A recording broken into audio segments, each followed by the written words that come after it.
Welcome to Freya's Fairy Tales, where we believe fairy tales are both stories we enjoyed as children and something that we can achieve ourselves. Each week, we will talk to authors about their favorite fairy tales when they were kids, and their adventure to holding their very own fairy tale in their hands.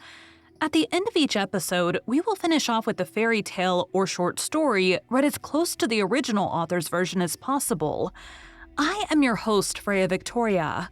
I'm an audiobook narrator that loves reading fairy tales, novels, and bringing stories to life through narration. I'm also fascinated by talking to authors and learning about their why and how for creating their stories. We have included all of the links for today's author and our show in the show notes.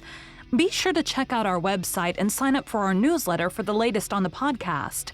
Today is part 1 of 2, where we are talking to Nicki about her novels. Over the next 2 weeks, you will hear about reading with your grandmother as a buddy reader, reading other authors' work to learn what you like and don't like, buddy writing your novels, using existing resources to promote your book, various reasons behind pen names, dealing with people that don't like your book, and interacting with your followers. Fire Within. Beyond the Stage, Book 1. Music brought us together 6 years ago. Our love existed between guitar strings and every beat of the music. Song lyrics spoke the words of our souls.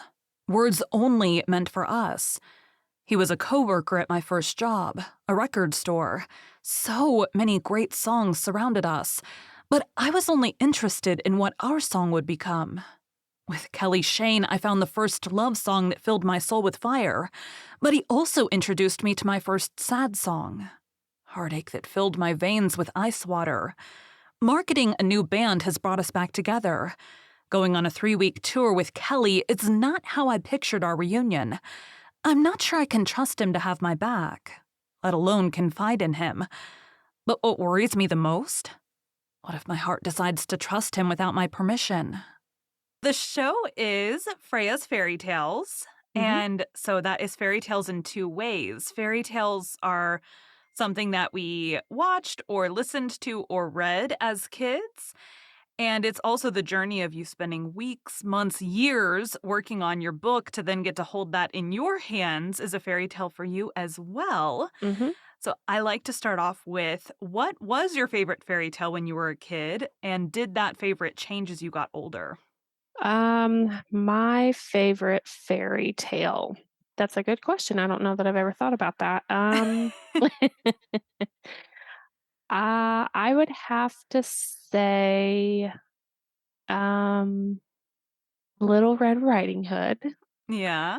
Um, because I, so any type of stories that I read has to have some kind of, I don't know, a little bit of darkness in it, I guess. And so, like, if you, that sounds really bad, but I feel like maybe with adding the big bad wolf in there, Yeah. maybe adds that kind of element to it, so I would probably go with Little Red Riding Hood. And did that change as you got older, or has it been the same throughout? Or did you like a Um, nicer story when you were younger? no, I think that's been pretty much the same. Okay. And so you, at what age did you think, "Hey, I might wanna write a book," or did you start, like, kind of probably started with short stories? Most don't start Ye out with novels. Yeah, so, I've always been an avid reader, Mhm. so reading has always been a big part of my life. I did write stories in school. You have the little books that you put together for elementary school. I have several of those. I think it was probably once I got a little bit older. My grandma and I were like buddy readers, and so she obviously read probably books that maybe I shouldn't have been reading at at maybe junior high, early high school level. Yeah. But I was, my grandma let me read them. I think it's probably since then, since those when I started reading my first like actual adult story books, not like kid books or whatever. Mhm. I just really enjoyed reading, and I felt like I've always enjoyed English and literature and that type of thing. So I think once I got up maybe into like early high school, I'd always told my grandmother, I think this is something that I would like to do. And so when did you so you're thinking that in high school, when did you actually start, whether you published it or not, when did you actually start writing your first novel, and did you ever finish it? How long did it take you? I actually did not start writing my first novel until 2014. Okay. So that was about 12 years after I graduated high school. That's a Um, long wait. it is a long wait. I did a lot of reading. I did a lot of because as a writer, you also have to be. I feel like you have to be a reader, just because. Yes. I don't know if you're a writer, but just because I feel like it's good to see examples of what other people do, how they Mhm. write, how they put the story out, how they show their readers. Um, Different ways that they display plot twists, and did Absolutely. did I like that or did I not like that? Was that too intense? Not intense enough? Yeah, and so absolutely. And so I did a lot of reading of different types of stories of different types of genres within that time. And then it was about 2013 ish, I think, that I actually kind of made my way into the book world. I started a blog. So I was Okay. blogging and, reading early advanced copies of books and writing reviews and those types of things. And then so once I started doing that is when I started really, like, plotting a book, and then um it was actually New Year's Day of 2014. My aunt I had posted something somewhere. It was like I'm sure you've seen it, but it's like, "Today's the first day of this year, make your story good," or something like that. I Mhm. had posted something like that, and my aunt, who knew I wanted to write a book, she was like, "Well, let's do it. Let's write a book." She actually did not write hers, but I did write mine. So that was what started it, and um, I feel like once you start that writing process, like, your brain just opens to, like, this is gonna sound really strange, but, like, opens to this multiverse, and, like, I can't stop writing. Like, it's Mhm. literally my favorite thing to do now other than reading. So My story's a little bit differently. So I always tried to write, always read, tried to write, and then I started narrating audiobooks, and that's what Oh, got me into being able to get past, 1 or 2 chapters and then losing the story. yeah. So it's kind of the same. I mean, I still obviously read, and now I have to read books because I have to narrate them. Yeah, yeah. But a little bit more of a roundabout way. Yeah. Um, but that's cool. So did you hold it over your aunt's head that you We do talk about it still. She's one of those where she writes it all down on paper, which is fine. A lot of people do that. Mhm. So I don't know if that's like I don't know how active she's doing it. I think she is still, writing, but it is Okay. taking her obviously a little bit longer. So you started on January 1st. How long did it take you to write the first one? um, so the first one I had published by June. I self-published, so I had it published by June. Looking back, maybe I should have taken a little bit more time. Mhm. Um, I don't know. I say that and I I don't think know everybody says that. Yeah, I mean, like, now, though, like, I publish maybe a book a year, not because I don't write maybe as often, but I kind of sit on the stories a little bit until Mhm. I'm, 100% certain that this is how I want the story to go. Right. The first year I published, I actually published 2 books, um, and it was a lot. It was so much because I am an independently published author, so I have to, find all the professionals that have to also go with making the book polished, right? Mhm. Editors, cover designers, and all of that. Um, and Now so your it was a covers are great. I was looking through your books, well, so thank you very much. you picked well. Thank you very much. Um, I lost my train of thought there. I'm so sorry. So it was a No, no, lot no. the You're first year to do it Oh twice. yes, it was a lot to do it twice, and not that I couldn't do it again. I just feel like now I'm not a fast enough writer Mhm. to put out 2 works in 1 year. So I just kinda go at my own flow, and it's usually maybe about 1 book a year. So Well, I feel like most authors that I've talked to, they have, like, their set, like, "I'm gonna put out this many books a year or every other year," or whatever, and uh-huh. then, maybe you'll get a bonus one occasionally, Yeah, like yeah. Now I have been in a few anthologies, so some shorter stories. Mhm. So along with, the larger novels or whatever, I do have a few short stories. So those are kind of sprinkled in there a little bit every so often. So you start writing your own book, do you still do the blog, or did that stop? I actually do not do the blog anymore. I actually turned it over to my friend just because I couldn't write and do the blog at the same time. So I turned it over to my friend and she did really well with it. She's a much better blogger than I am. I think when I handed it over to her, I had maybe 2,500 followers. And she actually doesn't have it anymore either. She's kind of transitioned it into a group where people can talk about the books they're reading and advertise their books and everything like that. But she had it up to like 25,000 followers. Oh gosh. Yeah, so she was a much better blogger than I was. Doesn't Um, that hurt a little bit though when you're like, "Well, what was I doing wrong that" At first, it was like that. Yes, absolutely. But then I was like, you know what? She's fine. She's a better blogger. I write, so it just happened to work out. We actually now have our own podcast, kind of doing the book stuff too. So, um, she and I work really well together, and it's really fun. So yeah. So, how did the podcast come about? So, like I said, I had the blog, she had the blog. She actually doesn't necessarily do a whole lot of blogging. Like I said, she transitioned it into a group, so it's not really Mhm. a whole lot of.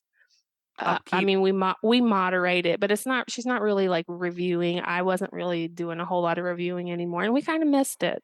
Mhm. Um, but I don't really have a whole lot of time to do any reviewing or I don't want to say reviewing because if I read a book, I review it, but Right. um, we just thought that we wanted to do something. Me being an indie author, her being very supportive of indie authors, we wanted to do something for other indie authors, and so we're like, Mhm. let's do a podcast. Let's see how that goes. Mhm. Because we really miss being in the book world in that way, and it's actually gone pretty well. So and it's really fun. I'm sure, as you know, at least I think it's really fun.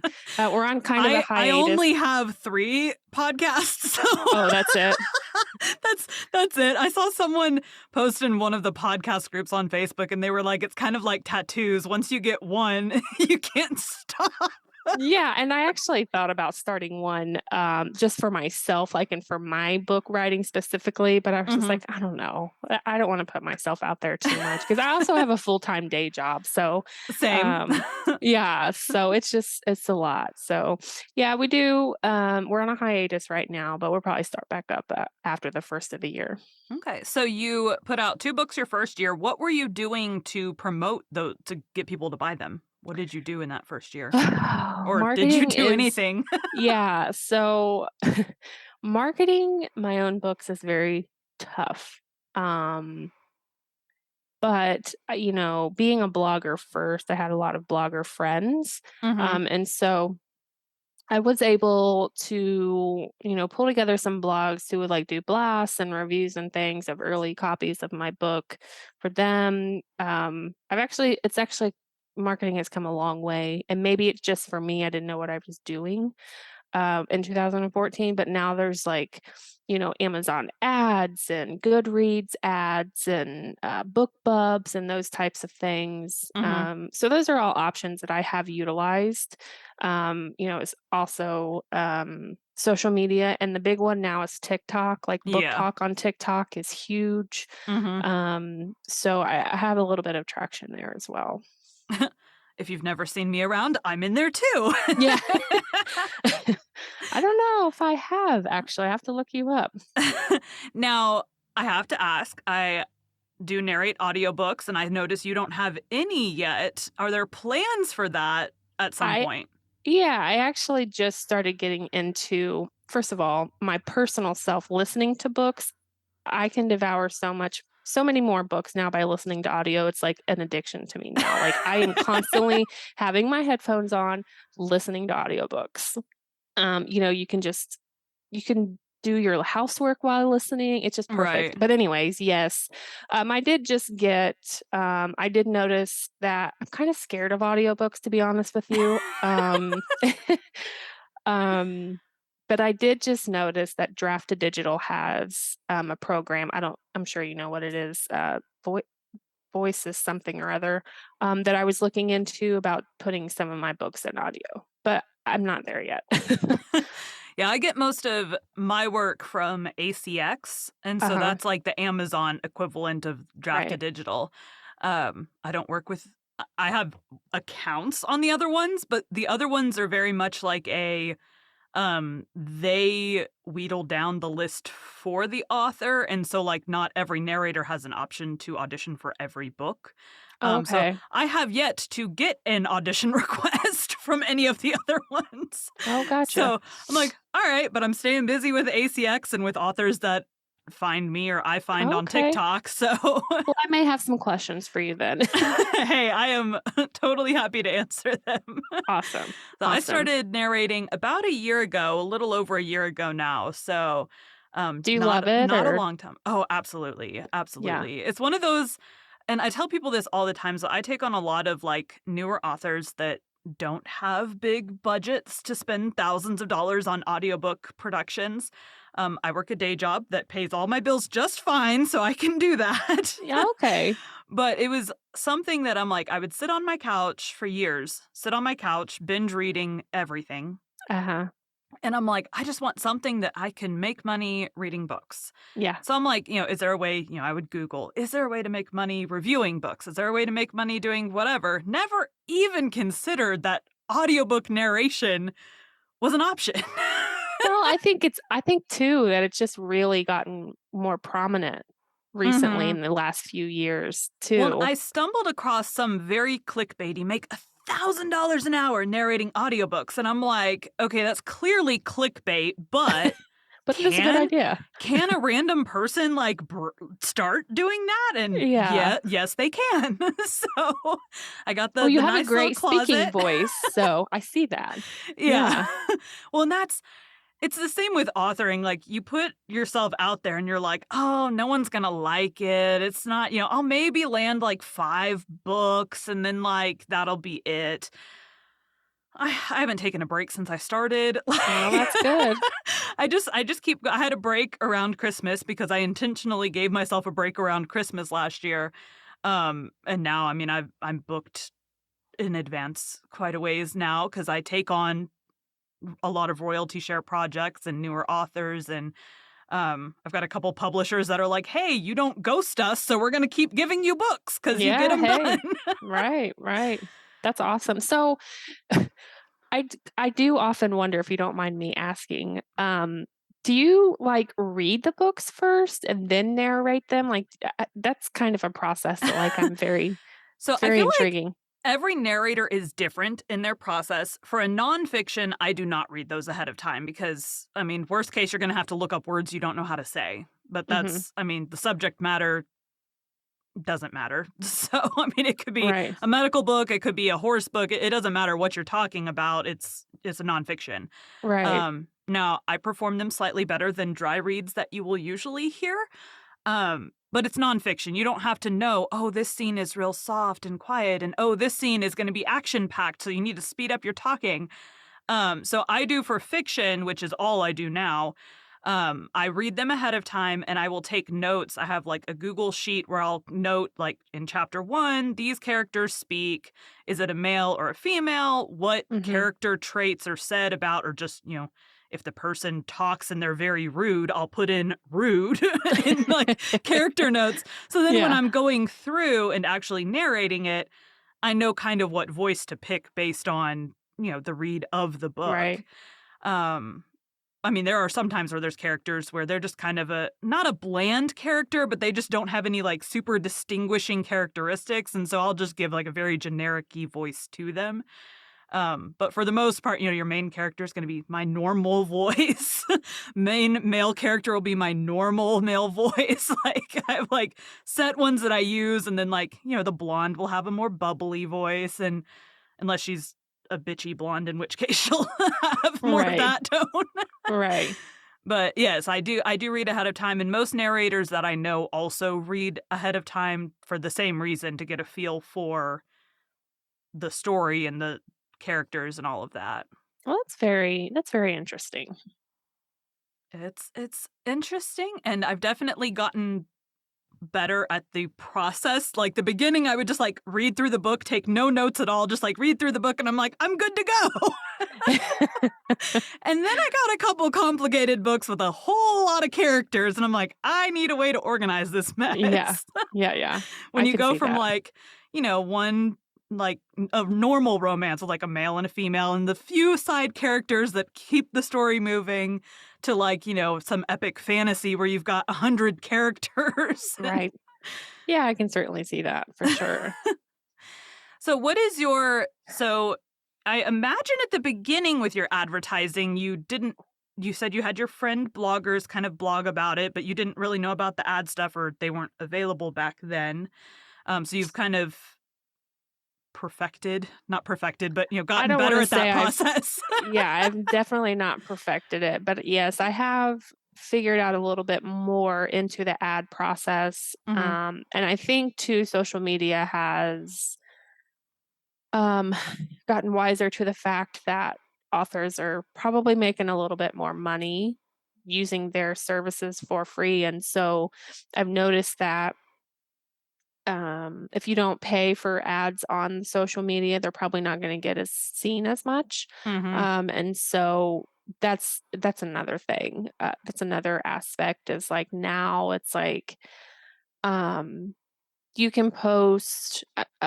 I think with social media, it's like its own like thing. It's like I don't know how to describe it, but Well, each platform is its own ecosystem that of that's how to correct. make it work. Yes, yes, and, like, you have to I mean, obviously, you wanna be interactive with your followers. I mean, Right. obviously, that's a given, and, you should be interactive with your followers. Mhm. But if you're not as interactive with your followers, you're not gonna get as many views on your information, and so Right. it's just such, you have to, like, walk this tightrope of, "I'm writing this story, I'm marketing this story, I'm making friends, there's so many layers to being an author, and really sometimes I'm just like, "I just wanna write my story. That's it. I just wanna write my story." And you That's just all I wanna and you do. just pray that you end up the next AK Mulford whose video blows up, or Emily Black something, I don't remember her last name, who, Yeah. like, posts one video and then gets, $17,000 in royalties that month, and you're just like, "Please let that be me someday." Yeah. Yes, Or I absolutely. don't I don't know if you've seen any of these people, but AK Mulford got, after 2 books published, a seven-figure book deal. Like, you're like, "Please let that be me," and Yes. then also a little bit like, "That would be slightly terrifying if that were me." Yeah, because, when you're at the top, there's only one way to go, right? Like, you are expected to, like, produce, like, this perfect product every single time, and it's like, Mhm. that's a lot of weight to be on your shoulders. Would I wanna be in that situation? I mean, I wouldn't mind the money, of Right? course. Um, I'm not gonna say no. I'm not gonna say no, but it kinda like being, like, there in the middle, kinda, you know what I Mhm. mean, would be good for me, so Be nice to quit the job, but I don't necessarily have to be making 7 figures. I just need to be, like, somewhere where I could only do writing Yes, and absolutely. book-related things. Yes.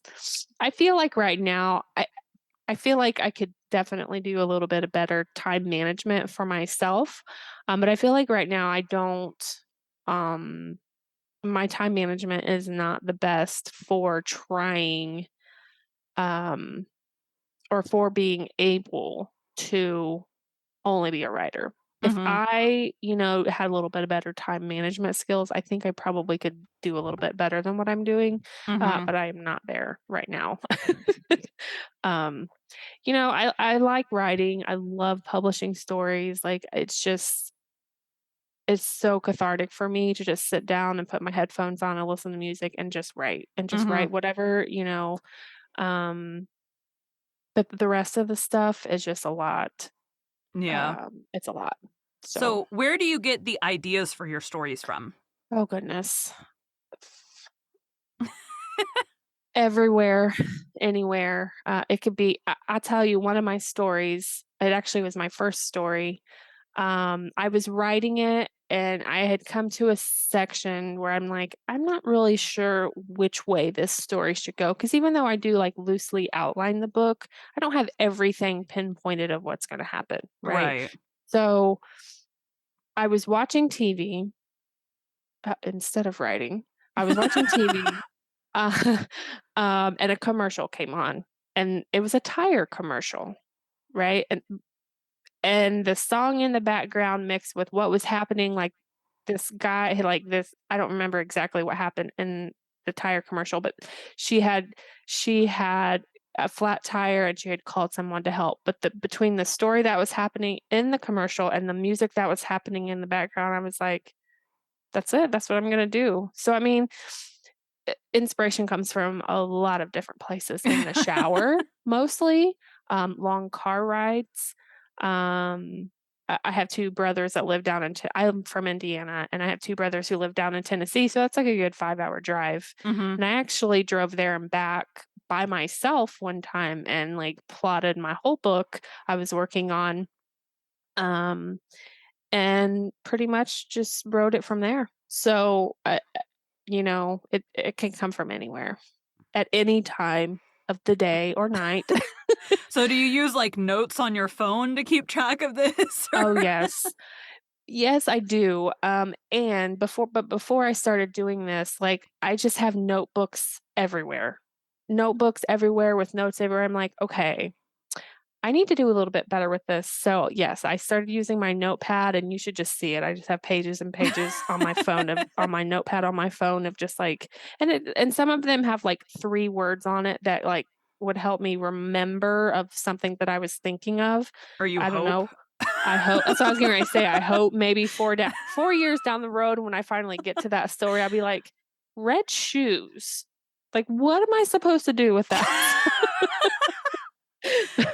Yeah, I've gotten to the point where, like, when I'm doing my character descriptions, I try to be more helpful for myself. But, like, Yeah. yesterday, I'm voicing a new character, and I'm like, "What's my character description for this guy?" All I typed was "asshole." Like, You can do a lot with that, I'm though. like, "All right then." AKA what? Because he's like Colonel something, but he goes, his actual name is Arthur, and so it was like, Yeah, "Oh, asshole, AKA Arthur. All right." got it. I Yeah. happened to be doing a live on TikTok when I was, like, trying to do that part, and the author was in the live, and I'm like, "Well, it's accurate to the character at least." Like, That's sometimes the notes are less helpful than that. yeah. I gotcha.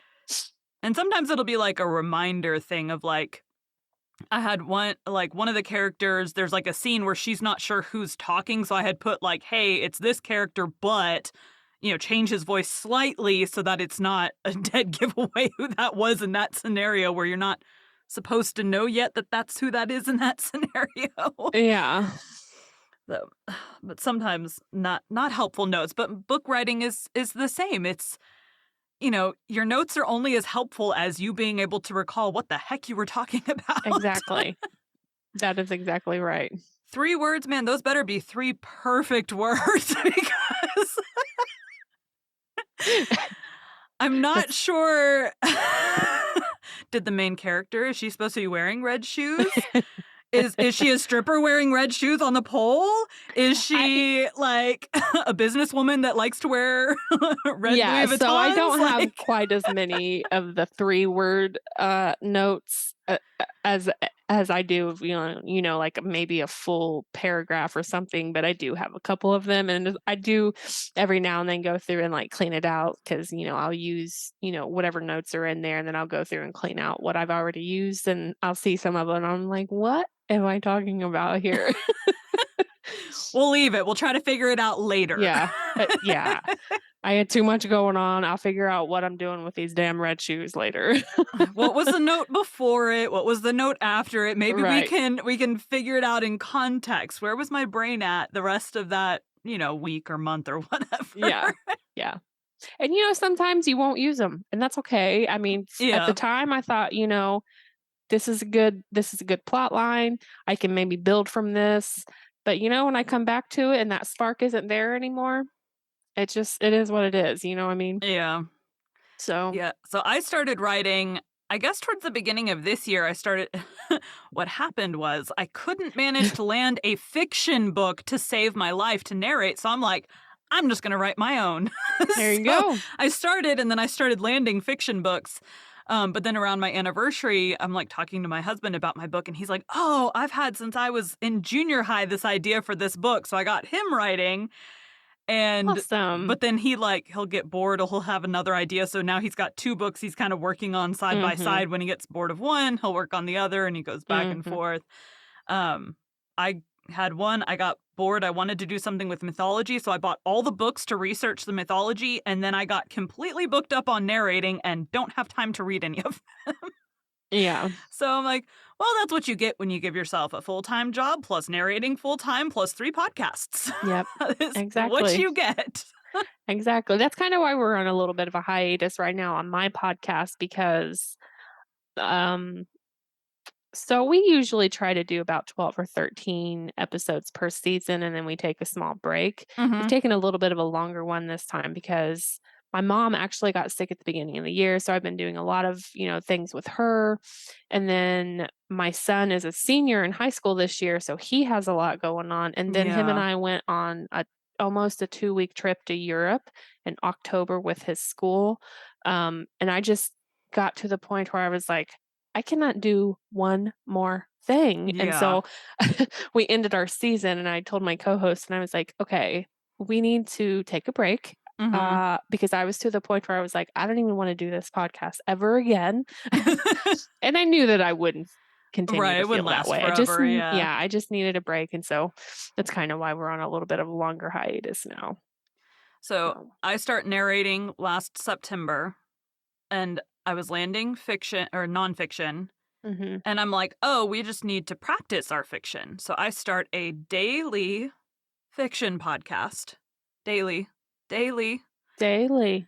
But it is so I'll read a chapter a day of a classic novel. And Mhm. so I'm not having to do like it's not I know a lot of people will say like podcasts are a full-time job, but like I don't have to go research that. I just pick the next public domain Right. book Yeah, and I, yeah. read a chapter or 2 each morning and then I go about the rest of my day. And then obviously I edit it. I did not edit at the beginning and the audio quality is not great.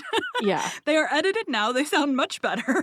Yeah. I've gotten better at, at the beginning, if you don't have an acting background and you haven't really ever had to read books out loud to people and sound professional doing it, you Mhm. sound very stiff and it sounds like you're reading off of a book. So now when I listen back to like all those early books that I did, I'm like, oh, I sound so bad. It's not like bad. I mean, like I have a lot of downloads on that podcast. So I'm doing okay for myself, but I'm like, man, why did people listen in the beginning? It's gotten Yeah, I better. mean, It's gotten you better. live and you learn. Yeah. You learn to edit and you learn to That was a big thing for me too. Like I edit like at first I tried to edit. I'm like, okay, this is good. And then as I went along, I was like, yeah, we're gonna have to go back to those other episodes because I've just learned so much more about editing episodes. I don't know everything and I still have a lot to learn about it, but I'm a little bit better than what I was a year ago.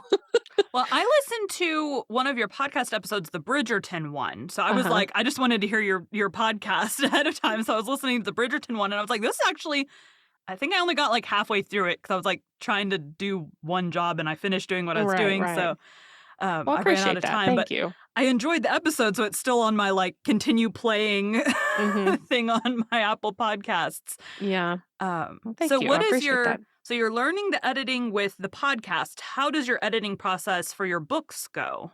Like you finish the book and then what do you do? So I actually have readers, beta readers who read along with me. That way I don't get too far into the book and there's like a huge plot hole that I miss and that would take a Okay. ton of work to fix. So that's almost more like Um, an alpha reader than a yeah, yeah, beta. yeah. More like an alpha reader. I have both, but yeah, I guess that's more like an alpha reader. So they read along with me. Not only do they look for, like, plot holes or whatever and consistency, they do a little bit of proofreading, although I don't tell them to put as much emphasis on that, Mhm. during the writing process. But then I do have, someone who will go through the book for me and do some light proofreading on it, and then I do Mhm. have an editor, who will go in and do, like, line edits and things like that once I feel like the story is fine and there's no plot holes in it, and then it's been through the alpha and beta readers and they are fine, and then I have my one friend who proofreads, and then I will send it off to the editor.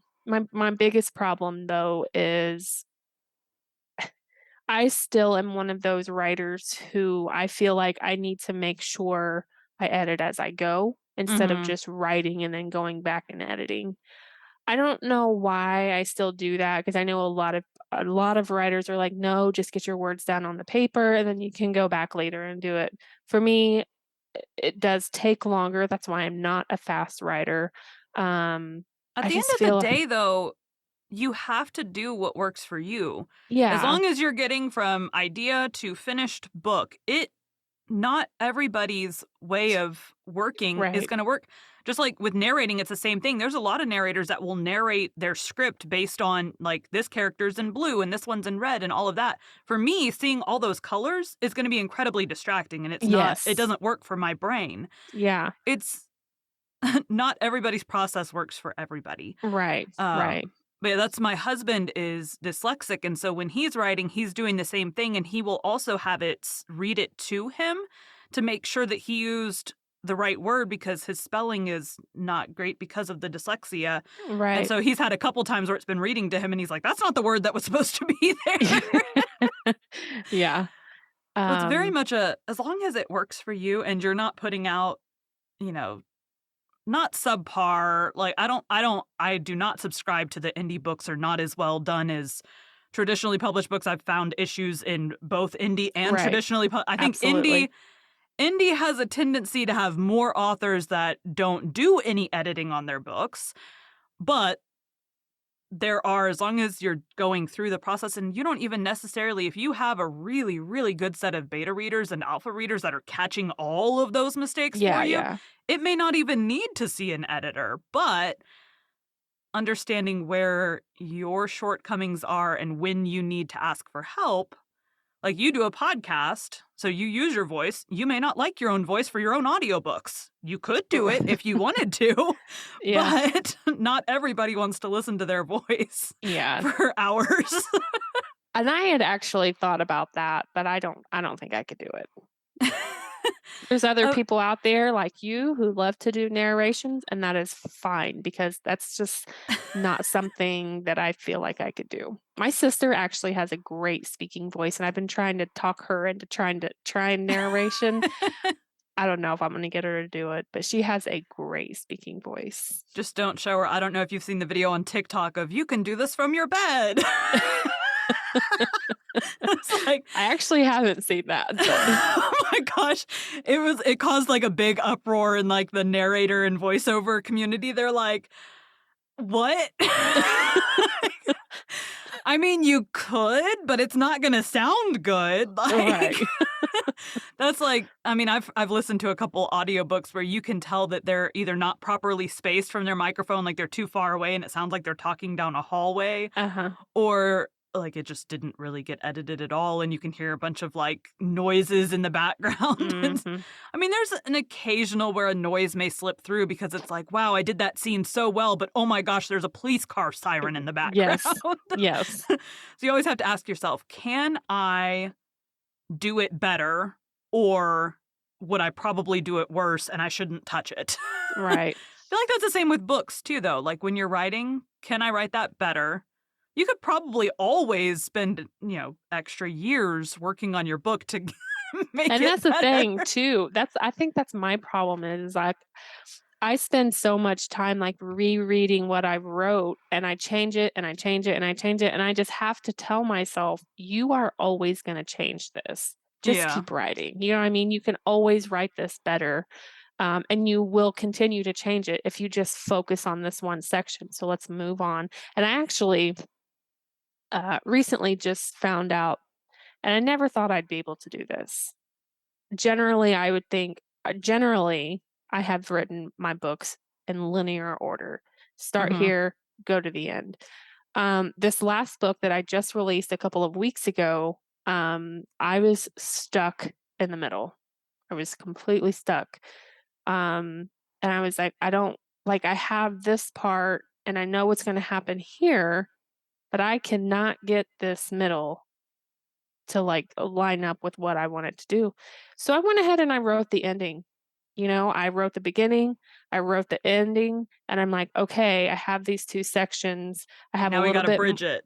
I have to bridge it, but now I have a little more context on how I'm ending, so now I can fill in all these empty spaces where I was having an issue with, and you know Mhm. what? It worked so well, and I couldn't believe it because 'cause I've always like, "Oh, how am I gonna write, out of order if I don't know what's gonna happen to begin with?" Yeah. But it actually worked very well, and it saved my life. I don't know if you've seen on TikTok, have you seen Amberly Henning at all? I'm not sure. Contained in Darkness, Bound in Shadow are her 2 books that are out now. It sounds familiar.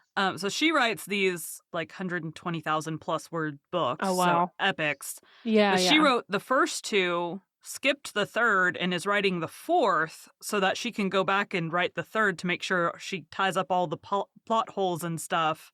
Makes sense. So me, I'm narrating her books, books 1 and 2, and she's like, "I'm 70,000 words in." Well, now she's 100,000 words in, and she's like, "I still have, like, 30 something chapters in my outline to go," and I'm like, "Oh my goodness." So I basically took her book because 'cause I've, like, saved time slots to finish this series of hers, Uh-huh. and so I'm like, "Yeah." So I filled as much time as I could. I'm like, "You have 170,000 words. If you go over that, we may have to push it back in time," Yeah. because, like, That's a lot. that's a lot of days of I think that's, like, 15 days of narrating to get that Wow. book done. Yeah, that's a lot. That's a lot of words. I don't know.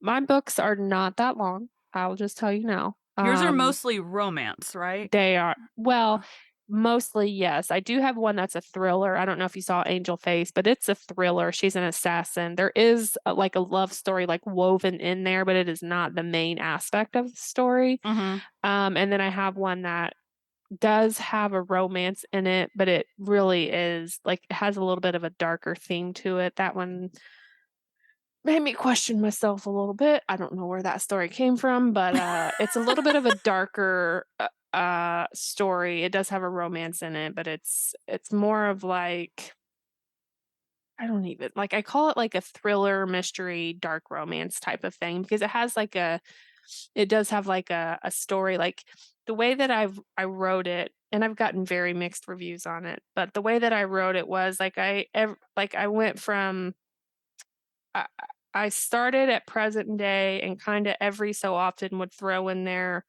like, the past, and then at the end of the book, like, past and present meet, Mhm. so you know what the whole story is. Right. I've gotten very mixed reviews on that, but I thought it worked, I really liked it, but yeah, but most of the other ones are, like, full-on romance, I mean, so typically, like stories. a romance, you're not gonna get over like 100,000. It's gonna be like topping the charts. It's not until you get into like fantasies that you're Yeah, yeah. getting like way over that. And most romance ones that I've done have been around like 60 to 80,000 words. Yeah, and that's about what mine are. I don't know that I've gone over 70. Mine go from about 55 to 70. I did a Um, few, like, novella length ones, but mhm. that's not normally what I'm doing. Yeah, yeah. Nicki loved Little Red Riding Hood growing up. Little Red Riding Hood is a European fairy tale about a young girl and a sly wolf. Its origins can be traced back to several pre 17th century European folk tales. The two best known versions were written by Charles Perrault and the Brothers Grimm. The story has been changed considerably in various retellings and subjected to numerous modern adaptations and readings. Other names for the story are Little Red Cap, or simply Red Riding Hood. It is number 333 in the Arne Thompson classification system for folktales. Today we'll be reading Les Petites Chaperons Rouges, the French version of this fairy tale. Don't forget we're reading Les Morts d'Arthur, the story of King Arthur and of his noble knights of the Round Table on our Patreon. You can find the link in the show notes. Les Petites Chaperons Rouges, Little Red Riding Hood. Once upon a time, in the middle of a dense forest, there was a small house where lived a pretty little girl named Little Red Riding Hood. One sunny day, her mother called her into the kitchen of their little house. "Grandma is sick," she said. "Take her this basket of cakes. But be very careful. Stay on the path through the forest and don't stop. If you walk quickly, no harm will come to you." "Don't worry," she said. "I will run to Grandma's without stopping." Little Red Riding Hood kissed her mother and left. The little girl started her long trip through the forest. But she soon forgot the wise words of her mother. She saw a patch of strawberries under a tree. "What lovely strawberries!" she exclaimed, laying her basket on the ground. "They are so nice and ripe, and so big, delicious. I'll maybe just have one more." Suddenly, Little Red Riding Hood remembered her mother, her promise, her grandmother, and the basket. She hurried back towards the path. The wood became thicker and thicker. A yellow butterfly flew down through the trees.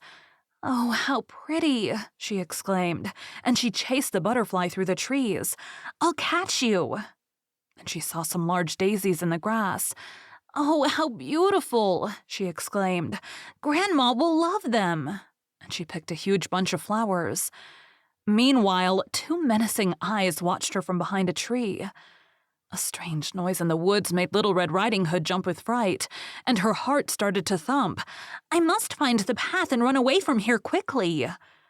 Little Red Riding Hood ran, and finally found the path.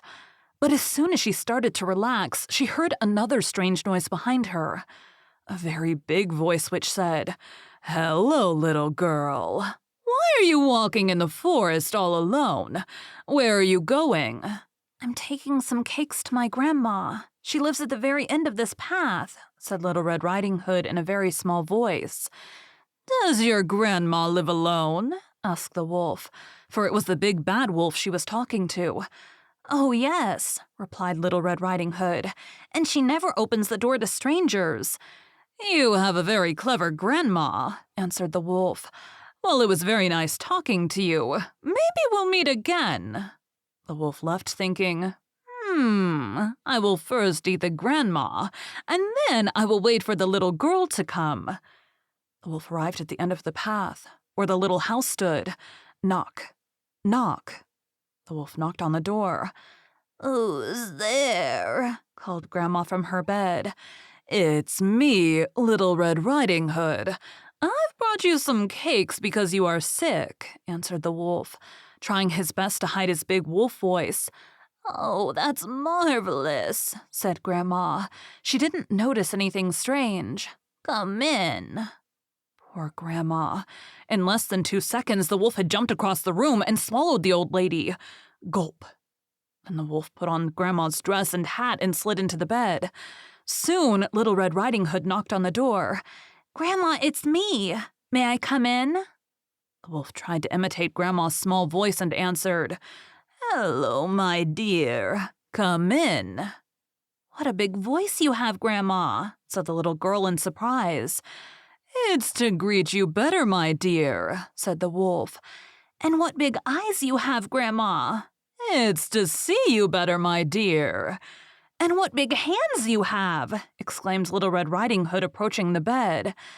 "It's to hug you better, my dear." "And what a big mouth you have," murmured the little girl in a feeble voice. "It's the better to eat you with," growled the wolf, and he leapt out of the bed and swallowed her as well. Then with a full stomach he fell asleep. At that moment, a hunter emerged from the forest.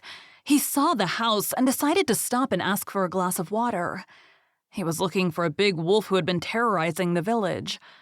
The hunter heard a strange whistling inside the house. He looked through the window and saw the big wolf snoring on Grandma's bed. "The wolf! He won't escape me this time."